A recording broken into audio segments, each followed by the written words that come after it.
안녕하세요, 미스터 모입니다.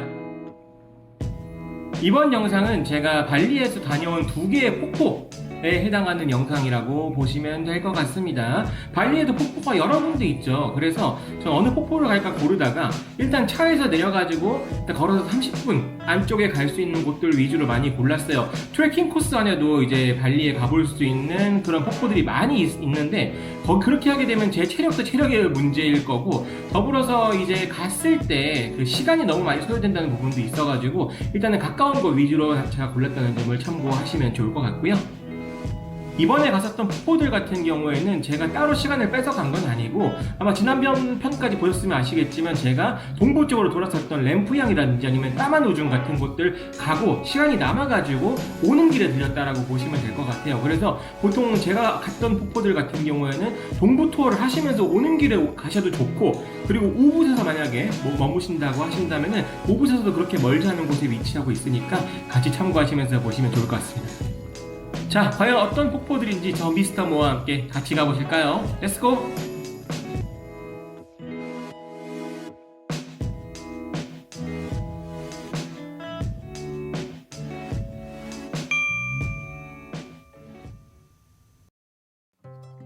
지금 지도를 통해서도 보실 수 있으시겠지만 제가 이번에 다녀온 두 군데의 폭포는 우붓 시내에서 차량으로 30분 정도 거리 안에 다 있는 곳이기 때문에 우붓에서 머무시거나 아니면 우붓 투어를 하실 때 같이 가셔도 좋고, 아니면 동쪽에 있는 램프향이나 띠르따 강가를 가셨다가 오시는 길에 들리셔도 나쁘지 않은 코스에 위치하고 있으니까 이런 점을 참고하시면서 이제 일정을 잡으시면 좋을 것 같습니다. 위치상으로 봤을 때는 그래도 다른 폭포들에 비해서는 좀 접근성이 좋은 편이라고 보시면 돼요. 칸토란포 폭포의 입구입니다. 도착을 했어요. 차가 끝까지 들어갈 수는 없고 입구에서 차를 대고 좀 걸어서 이동해야 되지 않을까 싶습니다. 많이 멀지 않았으면 좋겠다 생각이 드네요. 저기 워터폴이라고 표시판이 써있죠. 저쪽으로 이동하면 되나 봅니다. 여기서는 우버 택시나 고잭 그랩을 잡을 수 없다고 하고, 여기서는 이제 로컬 택시를 이용해야 된다고 해요. 저는 어차피 렌트카 타고 왔으니까 크게 문제는 없지만 이런 내용도 있으니까 알고는 계시면 좋겠네요.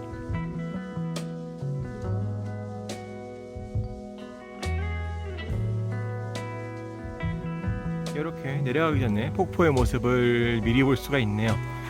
요런 곳이다라는 게 있고 쭉 걸어서 내려가면 되지 않을까 싶습니다.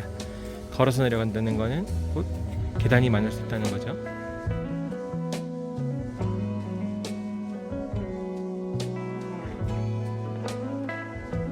일단 뭐 길 따라서 계속 걸어 내려갑니다. 나중에 올라올 생각하니까 두렵네요. 들어가는 길에도 이렇게 먹거리라든지 아니면은 뭔가를 판매하는 가게들이 조금 보이고요. 그리고 이제 폭포 근처에 와서는지 모르겠는데 주변에서 계속 물소리가 들려서 살짝 걸으면서 청량감을 느낄 수 있는 것 같습니다.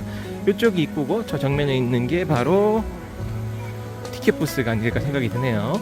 생각해보면은 발리도 유명한 관광지는 대부분 다 입장료가 있는 것 같아요. 염두하시는 게 좋지 않으실까 싶습니다.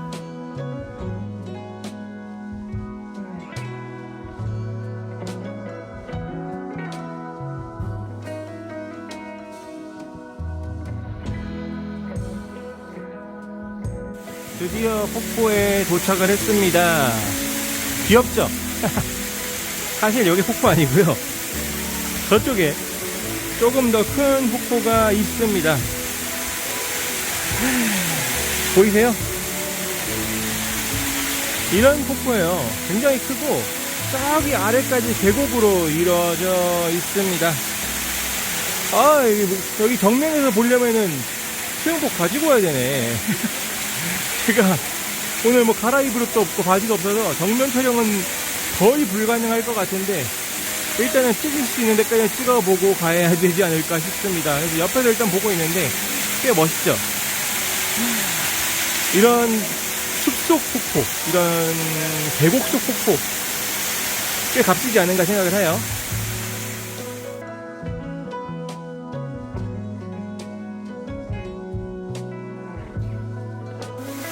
사람들이 왜 이렇게 우통을 벗고 가서 사진을 찍는지 조금은 알 수 있을 것 같은 풍경 아닙니까? 야, 폭포 진짜 멋있다. 여기는 진짜 동양인 한 명도 없네. 최다 서양 사람들이고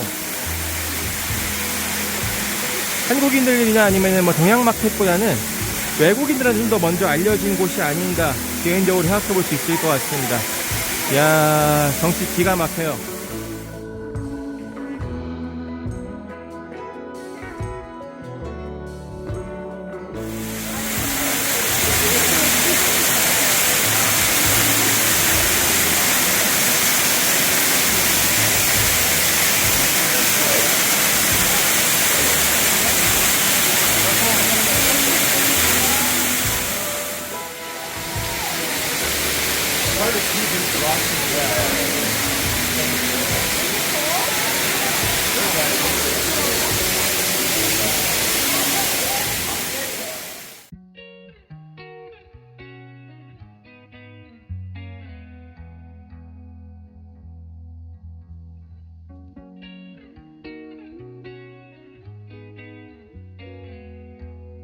지금 제가 물속에 들어갈 수 있는 상황은 아니어서 폭포를 완전 정면부에서 찍을 수는 없어요. 정면부를 찍으려면은 그냥 다 걷고 수영복 같은 거 가지고 오셔야지 들어갈 수 있지 않을까 생각이 드는데, 뭐 그 측면에서 봐도 꽤 괜찮네요. 그리고 여기는 입장료가 다른 곳보다 좀 저렴했죠. 한 2만 루피아니까 뭐 좀 더 부담스럽지 않게 볼 수 있지 않았나 생각은 듭니다. 꽤 청량감 넘치는 곳이고, 왜 발리까지 와서 폭포들을 보고 가는지 조금은 알 수 있을 것 같은 그런 장소가 아니었나 생각을 합니다. 저는 발리 와서 폭포는 처음 보는데 와볼 만한 가치 있지 않나 생각이 들어요. 계단이 좀 많은 거 빼면은 뭐 괜찮습니다.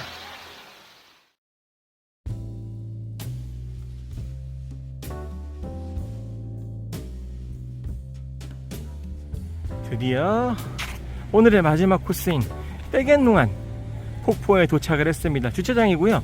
여기는 확실히 칸토란포보다 주차장도 넓고 좀 더 관광지 같다는 느낌은 드네요. 입장료는 2만 루피아였는데 2만 루피아를 어디 들어가서 내는 게 아니고 아예 주차장 들어올 때부터 인원수 봐가지고 입장권을 구매하도록 유도를 하고 있더라고요. 그래서 구매가 어렵진 않았었고요. 그 다음에 들어가는 길에도 여기도 마찬가지로 이런 식으로 가게들이 되게 많습니다. 그쵸? 유명 관광지 다 와요. 확실히 아까 보셨던 칸토란포보다도 사람이 더 많이 오는 곳이 아닌가라는 생각이 조금은 드는 것 같아요. 이렇게 떼겐룽안 폭포의 전경도 미리 볼 수가 있네요. 일단 가보죠.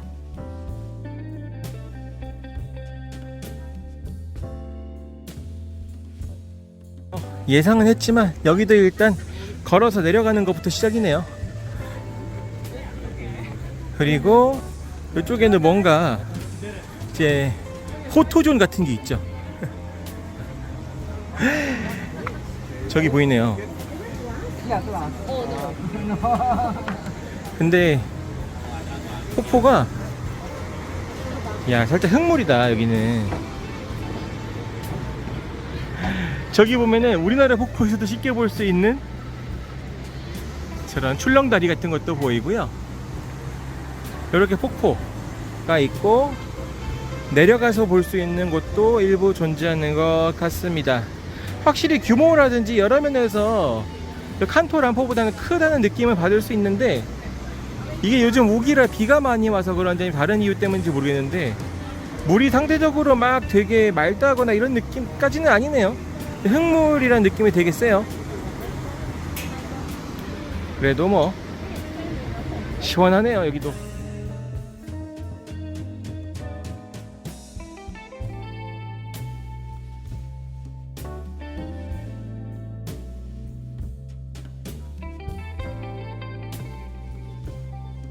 정면에서 보는 폭포의 뷰는 이렇습니다. 확실히 물 색깔만 좀 아쉽고 전반적인 규모나 이런 거는 꽤 볼만하지 않나 생각은 드네요. 그리고 여기도 밑에 보면은 식당이나 뭐 클럽 같은 곳들이 좀 보여요. 그래서 여기서 또 수영장에서 즐기시는 분들도 계실 것 같다는 느낌은 듭니다.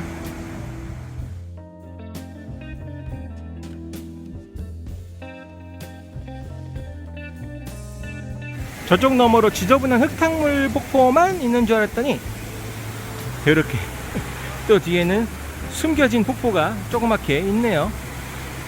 여기도 이렇게 청량감 있게 물이 흐릅니다. 저렇게 아래까지 쫙 흐르네요. 여기는 물살이 약해서 그런지 상대적으로 덜 더러워 보이죠, 물이. 그런 것도 있네. 재밌네요. 이렇게 더 내려가 볼 수 있을 것 같습니다. 이렇게 또 한참을 쭉 내려와 보니까 드디어 폭포의 본 모습을 가까이서 볼 수 있게 된 것 같습니다. 저기 이제 징검다리 같은 걸 건너면 좀 더 가까이 갈 수 있을 것 같은데, 솔직히 오늘 제가 긴 바지를 입고 온 데다가 살짝 두려워서 요 정도 선에서 보고 가는 게 맞지 않을까 생각이 들어요. 땡큐. 이렇게 또 사진 포인트가 있고 멋있죠? 주변에서는 뭔가 길 공사를 또 하고 있어가지고 항상 발밑을 조심해야 될 필요는 있을 것 같아 보입니다. 이야, 어때요? 꽤 멋있죠? 흙탕물인 것만 제외하면은 꽤 볼만한 폭포라고 생각해요.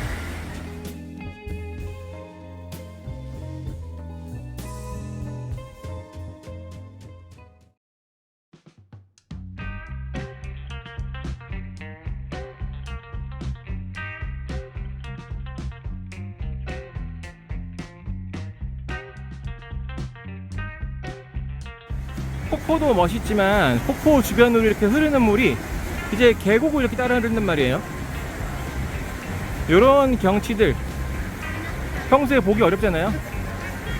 요런 경치들을 또 볼 수 있어 가지고 발리까지 와서 폭포를 보는 게 아닌가 생각은 들어요. 확실히 우리나라에서도 폭포를 볼 수 있는 곳이 정말 많지만 뭐 이거보다 더 예쁜 폭포도 분명히 있어요, 한국에도요. 근데 이런 주변의 환경을 갖춘 폭포는, 이렇게 발리스러운 폭포는 한국에 없는 게 맞는 것 같아요. 자, 여기를 와보길 잘한 것 같습니다.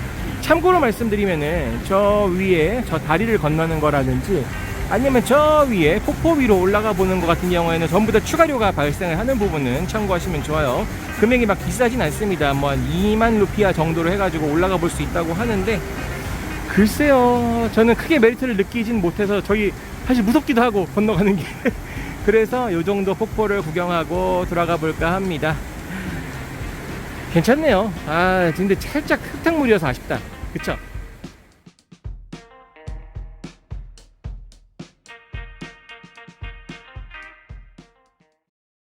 자, 지금까지 우붓 근처에 위치하고 있는 두 군데의 폭포를 같이 한번 살펴보셨습니다. 어떻게 보셨나요?